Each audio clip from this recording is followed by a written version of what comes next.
आज के समय हर कोई जो है वीडियो को सिनेमैटिक बनाने के पीछे लगा है। पर कभी ऑडियो के बारे में सोचा है? क्योंकि ऑडियो भी उतना ही इम्पोर्टेंट है जितना वीडियो होता है। तो मैं आपको ये बताऊंगा कि किस तरीके से आप अपने ऑडियो को सिनेमैटिक बना सकते हैं। तो आज का जो हमारा मॉड्यूल 1 है, इसमें हम 3 लेसन कवर करेंगे। फर्स्ट, फेयरलाइट पेज का इंट्रोडक्शन मैं आपको दूंगा। उसके बाद में उसका इंटरफेस कैसा है वो समझाऊंगा, और ऑडियो ट्रैक्स की बेसिक आपको बताऊंगा, जिससे कि आप प्रॉपर्ली सब ऑर्गेनाइज कर सकें। सबसे पहले समझेंगे कि फेयरलाइट क्या है। डाविंची रिजॉल्व के अंदर नीचे अगर देखते हैं आप सब tab, media cut, edit, fusion, colour, Fairlight, deliver. Fairlight एक ऐसा complete professional audio post production workspace है जहाँ पे आप रिजॉल्व के अंदर रखे भी सभी चीज़ें कर सकते हैं। मतलब आपको अलग से कोई सॉफ्टवेयर की ज़रूरत नहीं होती है। पहले क्या होता था कि वीडियो एडिटिंग जो फाइनल कट होने के बाद हम ऑडियो के लिए ऑडासिटी में जाते थे, या मिक्सिंग ऑडियो ऑडिशन में जाते थे। इन 3 सॉफ्टवेयर का 3 टाइमलाइन बहुत कन्फ्यूज़न होता था। पर अब सब कुछ एक ही जगह होता है। वीडियो एडिटिंग करते वक्त आपको एडिट पेज के बाद ऑडियो मिक्स करने के लिए फेयरलाइट है। Same project, same timeline, export करने की या इंपोर्ट करने की कोई ज़रूरत नहीं पड़ती है। और यहाँ पे सिर्फ एक कन्वीनियंस ही नहीं है, ये एक एफिशिएंसी भी है, ये स्पीड और प्रोफेशनल वर्कफ्लो भी है।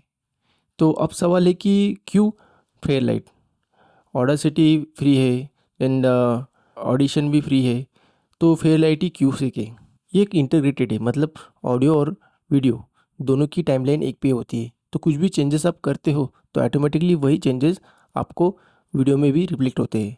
तो इसके लिए आपको no export, no import, no sync issues. और दूसरी बात यह है कि प्रोफेशनल ग्रेड का ये जो लेवल का सॉफ्टवेयर है, मतलब फेयरलाइट जो ओरिजिनली है $3000+ का एक डेडिकेटेड ऑडियो कंसोल था। हॉलीवुड स्टूडियो में इसको यूज़ किया जाता था। अब वही टेक्नोलॉजी आपको फ्री में मिल रही है डाविंची रिजॉल्व के अंदर। और तीसरी बात यह है कि ये रियल टाइम प्रीव्यू देता है। आप जो भी सुनते हो वो तुरंत आपको प्री में रेंडर कर देता है, और वही आपको बाद में सुनाई देता है। तो एक इंस्टेंट प्लेबैक के साथ एक इफेक्ट भी आपको यहाँ मिलता है। चौथी बात यह है कि ये एडीआर, फॉली, मिक्सिंग, सिर्फ क्लीनअप नहीं तो कंप्लीट साउंड डिजाइनिंग और professional mixing broadcast readymade output आपको यहाँ मिलता है। और आखिरी बात यह है कि ये फ्री है। डाविंची रिजॉल्व के फ्री वर्जन में भी आपको फेयरलाइट एक्सेस होता है। जिसको 0% इन्वेस्ट है वो भी वो हॉलीवुड लेवल का टूल इस्तेमाल कर सकता है। तो बेसिकली अगर देखा जाए तो आप सीरियस हो अगर कंटेंट बनाने में, जैसे यूट्यूब, पॉडकास्ट, फिल्म या कॉर्पोरेट वर्क, तो फेयरलाइट सीखना आपको एसेंशियल है। जब मैंने फेयरलाइट पेज जब खोला था पहली बार, तो देखा मैंने यहाँ पे 100+ बटन्स, मीटर्स, नॉब्स। बहुत ही शॉकिंग था मेरे लिए। पर आपको एक बताऊँ, जब मैंने सीखने के बाद मुझे पता चला कि 90% काम सिर्फ 10% टूल से ही होते हैं, और वो 10% बहुत सिंपल है। देखो, यूट्यूब वीडियो में सिर्फ वैल्यू बैलेंसिंग और बेसिक क्लीनअप से भी वो प्रोफेशनली साउंड करता है। इसके लिए हमें कॉम्प्लिकेटेड प्रोसेसिंग की ज़रूरत नहीं होती है। तो आज का मिशन हमारा क्या है कि हमारा अंदर का जो फेयरलाइट का डर है, हम उसको सबसे पहले हटाएंगे, जिससे कि हम कंफर्टेबल हो सके वर्क स्पेस के साथ और इजी काम कर सके। और उसके लिए हमें सबसे पहले इंटरफेस को समझना पड़ेगा। तो चलो लेसन 2 की ओर चलते हैं। देखा जाए तो फेयरलाइट पेज है जो पहली बार अब जब हम देखते हैं तो उसको थोड़ा डरावना लगता है, पर ये बेसिकली बहुत ही ऑर्गेनाइज है। देखो, जैसे कि इंटरफेस है, इसमें 5 एरियाज आपको डिवाइडेड किया गया है। टॉप में आप देख सकते हैं मीटर पैनल है, जहाँ पे आपको सब कुछ कितना लाउड है वो देखने को मिलता है। लेफ्ट में आपको इफेक्ट लाइब्रेरी, जहाँ टूल के साथ जितने भी इफेक्ट्स हैं वो यहाँ पे होते हैं। सेंटर में आपको टाइमलाइन होती है, जहाँ पे आप एडिटिंग करते हैं। और राइट में जो होता है मिक्सर होता है, वॉल्यूम के साथ कई सारे कंट्रोल्स आपको यहाँ मिलते हैं। और बॉटम में होता है इंस्पेक्टर पैनल, जो डिटेल सेटिंग्स के लिए होता है। हर एरिया का अपना एक स्पेसिफिक काम होता है। बेस्ट पार्ट ये है कि आप इन पैनल्स को हाइड, शो, रिसाइज कर सकते हैं आपके अकॉर्डिंग, और कस्टमाइज़ करने पे आपको काफ़ी कंफर्टेबल फील होता है। ये फ्लेक्सिबिलिटी है। और सबसे इम्पोर्टेंट बात यह है कि टाइमलाइन जो है एग्जैक्टली एडिट पेज की जैसी ही दिखती है, और ऑडियो के लिए भी आप उसको ऑप्टिमाइज़ कर सकते हैं। अब टाइमलाइन पे चलते हैं। टाइमलाइन पे आपको देख सकते हैं ये प्ले हेड है, जो रेड लाइन है, ये करंटली हम कहाँ है ये बताती है। उसके बाद में ये जो हॉरिजॉन्टल लाइंस है, इसे ट्रैक्स कहते हैं। हर एक ऑडियो का, हर एक रिसोर्स का एक ट्रैक्स होता है। इसके बाद में ये जो बॉक्स दिख रहे हैं आप, इनको क्लिप्स कहते हैं। ये इंडिविजुअल ऑडियो की फाइल होती है। और लास्ट में आप देख सकते हैं बॉक्स के अंदर ये जो वेव फॉर्म्स है, स्क्वीजी लाइंस, इसको हम ऑडियो विजुअली कैसे दिखता है ये समझ सकते हैं। और देखा जाए तो नेविगेशन भी बहुत सिंपल है। स्पेस बार से आप प्ले, पॉज कर सकते हैं। उसके बाद JKL की से आप बैकवर्ड, स्टॉप, फॉरवर्ड। एरो की से आप फ्रेम बाय फ्रेम, और स्क्रॉल व्हील से आप ज़ूम इन, ज़ूम आउट। चलो अब एक डायलॉग क्लिप सेलेक्ट करते हैं। यहाँ पे आप देख सकते हैं वेव फॉर्म में जो आपको बताते हैं कि कहाँ से शुरू हुआ है और कहाँ ख़त्म हो गया है, और बीच में की जो वेव्स है वो बताते हैं कि कहाँ पे साइलेंस है। ये विजुअल फीडबैक आपके लिए बहुत ही हेल्पफुल होता है एडिटिंग के लिए। टाइमलाइन के लेफ्ट साइड में आपको ट्रैक का हेडर्स मिलता है। इसमें आप ट्रैक का नाम, कलर और काफ़ी सारे कंट्रोल्स आपको यहाँ होते हैं। जैसे कि ये बटन्स देख लो, जिसकी यम मतलब म्यूट। अगर आपको इस ट्रैक को म्यूट करना है टेम्पररी तो आप इसके म्यूट कर सकते हो। यस मतलब सोलो, सिर्फ आपको यही ट्रैक सुनना है, बाकी का म्यूट करना हो तो आप यस दबा सकते हैं। उसके बाद में आर आर मतलब होता है रिकॉर्ड इनेबल, मतलब रिकॉर्डिंग के लिए। और यल मतलब लॉक, ट्रैक को अगर एक्सीडेंटली कुछ चेंजेस ना हो। चलो आप देख लेते हैं राइट साइड। ये है मिक्सर पैनल। यह बेसिकली मिक्सिंग कंसोल होता है, जैसे हम रिकॉर्डिंग स्टूडियो में होता है ना उस तरह। हर ऑडियो ट्रैक के लिए एक चैनल स्ट्रिप होता है जो वर्टिकल कॉलम में होता है, और इसमें आपको सभी डिटेल्स मिलते हैं, जैसे कि ट्रैक का नाम क्या है, नंबर क्या है। उसके बाद में input output, routing buttons, effect slot होते हैं जहाँ पे सभी प्लगइन्स आते हैं। पेन नॉब होता है जहाँ पे आपको राइट और लेफ्ट आप बैलेंस कर सकते हैं। फेडर होता है जिसे वॉल्यूम स्लाइडर की तरह काम करता है। ये सबसे इम्पोर्टेंट है। उसके बाद में मीटर, अपना जो वॉइस है कितना लाउड है ये रियल टाइम में दिखाता है। सोलो, म्यूट, रिकॉर्ड बटन्स ये तो हमने अभी समझ ही लिए। फेडर सबसे ज़्यादा यूज़ होता है क्योंकि ये वॉल्यूम को कंट्रोल करता है। ऊपर खींचे तो लाउड होता है, नीचे खींचे तो क्वाइट होता है। और मिडिल पे रखते हैं आप उसको 0 डेसिबल पे, तो मतलब ओरिजिनल वैल्यू में। पैन नॉब में साउंड को लेफ्ट या राइट को हम मूव कर सकते हैं। और सी मतलब मिडल में है, मतलब स्पीकर इक्वल है। लेफ्ट से यल और राइट से आर, इस तरीके से हमें ये दिखता है।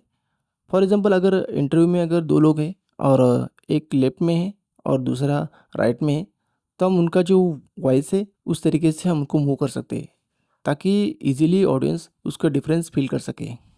मीटर्स होते जो कंटिन्यूसली आपको बताते हैं कि ट्रैक कितना लाउड है। ग्रीन मतलब सेफ, येलो मतलब लाउड हो रहा है, और रेड मतलब टू लाउड। एक रूल हमेशा याद रखो कि पिक कभी भी रेड में ना जाए। अगर मीटर रेड में अगर फ्लैश कर रहा है तो समझ लेना कि आपको फेडर का इस्तेमाल करके उसको नीचे लाना है, जिससे कि ऑडियो जो है डिस्टॉर्टेड ना हो। टॉप पे आप जाते हो तो यहाँ आपको मिलता है मीटर पैनल का जो फाइनल आउटपुट होता है उसका मेजरमेंट आपको यहाँ मिलता है, जो अल्टीमेटली एक्सपोर्ट होने वाला है।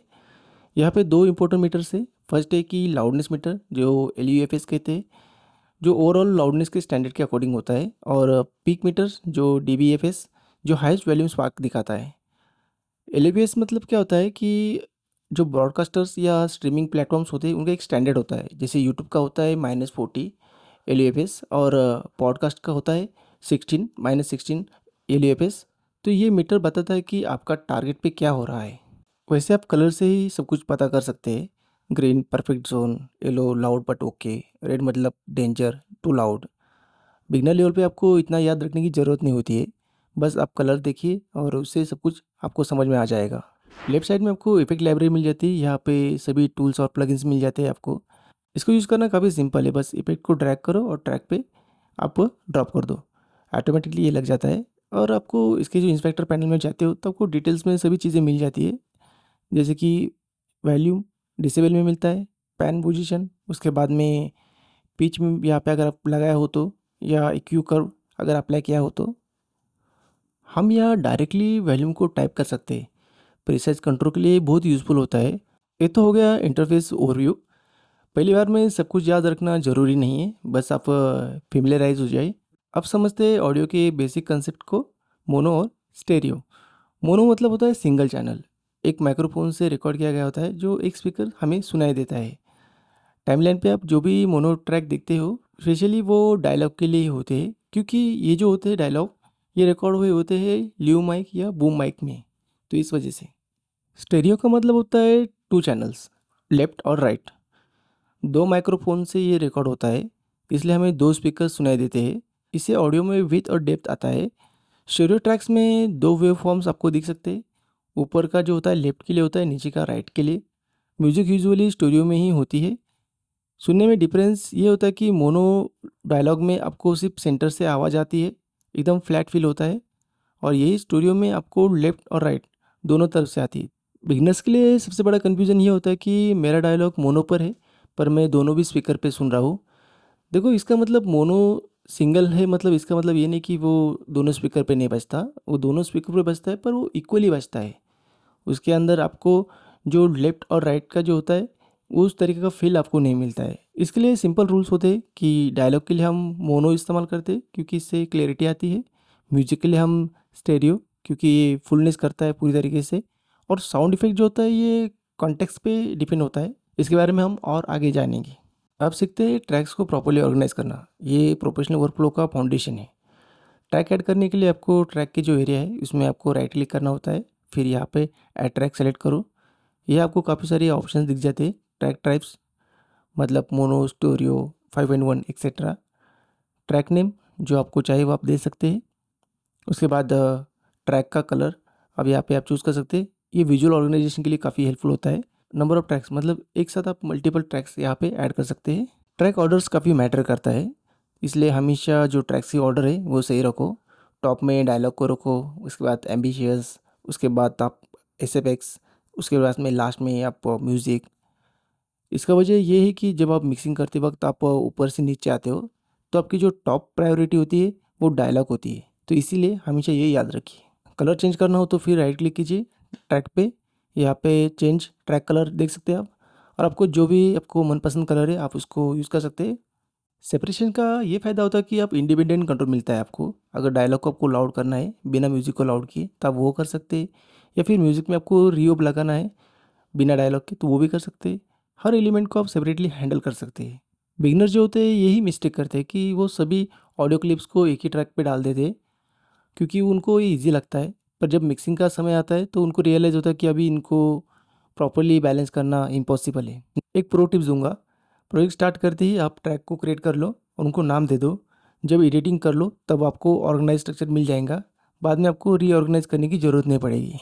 कॉन्ग्रेचुलेशन, आपने मॉड्यूल 1 कंप्लीट कर लिया है। और हाँ, अभी बहुत कुछ सीखना बाकी है पर फाउंडेशन स्ट्रांग बन गया है। अब यहाँ से हमारा आगे का स्टेप शुरू होता है। और हमेशा याद रखो, लर्निंग बाय डूइंग होता है।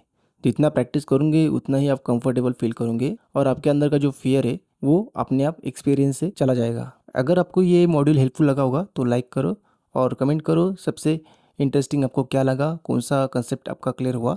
और कुछ कन्फ्यूज़न हो तो वो भी बताओ, मैं आपको रिप्लाई करूँगा पर्सनली।